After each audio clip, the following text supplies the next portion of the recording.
जरा अपनी आंखें बंद कीजिए और एक सीन इमेजिन कीजिए।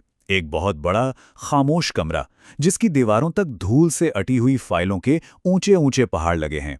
और उस कमरे के ठीक बीचों बीच एक जज की कुर्सी रखी है जो बिल्कुल खाली है, कोई नहीं है वहां। खैर, ये कोई फिल्म का सीन नहीं है, बल्कि ये हमारे अपने देश में उपभोक्ता न्याय यानी कंज्यूमर जस्टिस की जमीनी हकीकत है। आज के इस विश्लेषण में हम इसी गंभीर मुद्दे की तह तक जाएंगे और हमारा आधार होगी कंज्यूमर जस्टिस रिपोर्ट 2026। इस खामोश अदालत के सीन को जरा अपने दिमाग में गहराई से बिठाइए। ये जो धूल भरी फाइलें हैं ना, ये केवल कागज के बेजान टुकड़े नहीं हैं। इन फाइलों के नीचे 5,15,000 से ज्यादा उपभोक्ताओं की शिकायतें, उनकी गाढ़ी कमाई और उनकी उम्मीदें दबी हैं, जिन्होंने कभी न्याय के दरवाजे खटखटाए थे। लेकिन उन्हें मिला क्या? बस एक अंतहीन इंतजार की सजा। क्योंकि भाई, जब सुनवाई करने वाली कुर्सियां ही खाली पड़ी हों तो न्याय कौन देगा? न्याय के इस टूटे हुए वादे का सीधा असर सिर्फ एक आम इंसान पर नहीं, बल्कि हमारी पूरी अर्थव्यवस्था के भरोसे पर पड़ता है। अब आप सोच रहे होंगे कि अचानक आज हम इस पर बात क्यों कर रहे हैं, ये खबरों में क्यों है? इसका कारण है एक बेहद जरूरी रिपोर्ट जिसका पूरा नाम है consumer justice report 2026 assessing capacity of redressal commissions in India.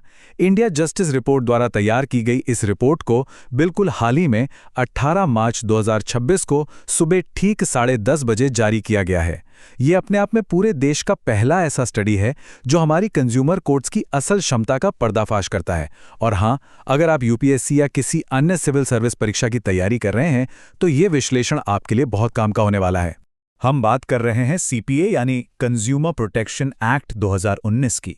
इस कानून का एक बहुत ही कड़ा और साफ नियम है। किसी भी उपभोक्ता विवाद का निपटारा 3 से 5 महीने के भीतर हर हाल में हो जाना चाहिए। आइडिया ये था कि आम आदमी को तेजी से न्याय मिले। लेकिन असलियत क्या है? ग्राउंड रियलिटी ये है कि मामलों के निपटारे में 3-3 साल से भी ज्यादा का समय लग रहा है। मतलब एक तरफ 3 से 5 महीने की डेडलाइन और दूसरी तरफ बरसों का लंबा इंतजार। ये विरोधाभास हमें बताता है कि सिस्टम किस कदर फेल हो रहा है। अब आते हैं हमारे तीसरे मुद्दे पर, बढ़ते लंबित मामले यानी पेंडिंग केसेस का बढ़ता हुआ अंबार। 5,15,000। जी हां, इस नंबर को ध्यान से सुनिए। साल 2020 से लेकर 2024 के बीच पेंडिंग केसेस की संख्या में 21% का भारी भरकम उछाल आया है। ये महज कोई नंबर नहीं है, ये एक सायरन है जो चीख चीख कर बता रहा है कि हमारा सिस्टम अपनी कैपेसिटी से कई ज्यादा वजन उठा रहा है और अब चरमरा रहा है। प्रीलिम्स परीक्षा के नजरिए से अब राज्यों के इस रिपोर्ट कार्ड पर गौर कीजिए। बड़े राज्यों की बात करें तो आंध्र प्रदेश केसेस को निपटाने में नंबर 1 पर है। वहीं इसके बिल्कुल उलट तेलंगाना की परफॉर्मेंस सबसे खराब रही है और वो लिस्ट में सबसे नीचे है। लेकिन सबसे डराने वाले आंकड़े तो केरल, जम्मू कश्मीर और झारखंड के हैं। यहां 70 से 80% मामले पिछले 3 साल से भी ज्यादा समय से सिर्फ फाइलों में अटके पड़े हैं। अब जरा नेशनल लेवल की तस्वीर भी देख लेते हैं। एनसीडीआरसी यानी national consumer disputes redressal commission. आप जानकर हैरान रह जाएंगे कि कुल 2.7 लाख दर्ज मामलों में से अकेले 44% मामले सिर्फ और सिर्फ हाउसिंग यानी आवास क्षेत्र के हैं। जरा सोचिए, अपना एक घर खरीदने का सपना देखने वाले आम लोगों को बिल्डरों से अपना हक छीनने के लिए कितनी लंबी और थका देने वाली लड़ाई लड़नी पड़ रही है। और इन पेंडिंग फाइलों की असली वजह क्या है, वो हम देखेंगे भाग 4 में। रिक्तियों यानी वैकेंसीज का गंभीर संकट।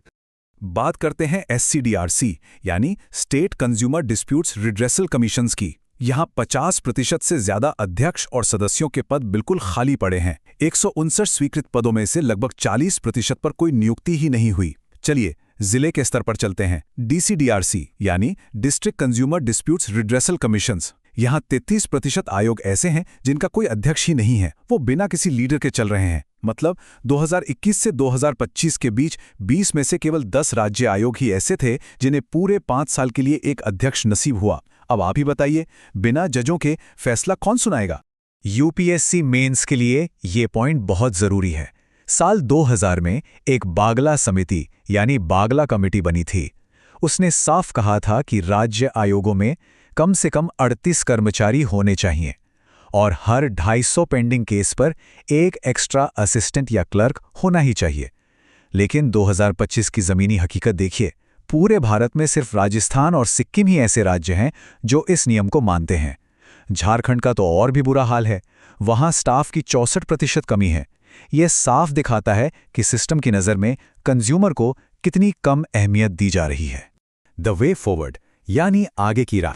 अगर हमें इस टूटे हुए सिस्टम को ठीक करना है तो कुछ ठोस कदम उठाने ही होंगे।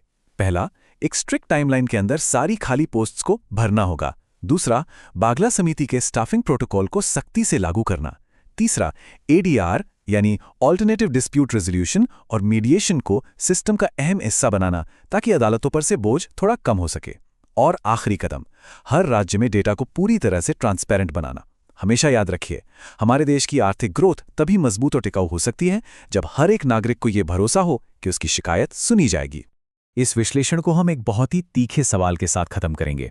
सुप्रीम कोर्ट के retired justice Madan B Lokur ने इस पूरे सिस्टम के फेलियर को देखते हुए एक बहुत ही कड़वा सच बोला है।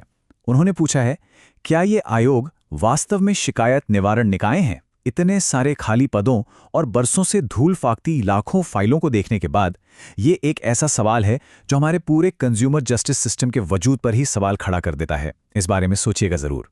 और इसी के साथ हमारा आज का ये विश्लेषण यहीं समाप्त होता है। अगर ये वीडियो आपको पसंद आया हो तो लाइक जरूर करें, शेयर करें उन दोस्तों के साथ जिन्हें यूपीएससी, लॉ या जनरल नॉलेज की तैयारी करनी है। और हाँ, सब्सक्राइब करें। आप अपने सुझाव या सवाल नीचे कमेंट में लिख सकते हैं। यूपीएससी एंड कॉम्पिटिटिव एग्जाम की गाइडेंस या मेंटरशिप के लिए संपर्क करें। Our contact information is given in description. धन्यवाद। मैं हूं कृणाल ठाकुर। मिलते हैं अगले भाग में। जय हिंद।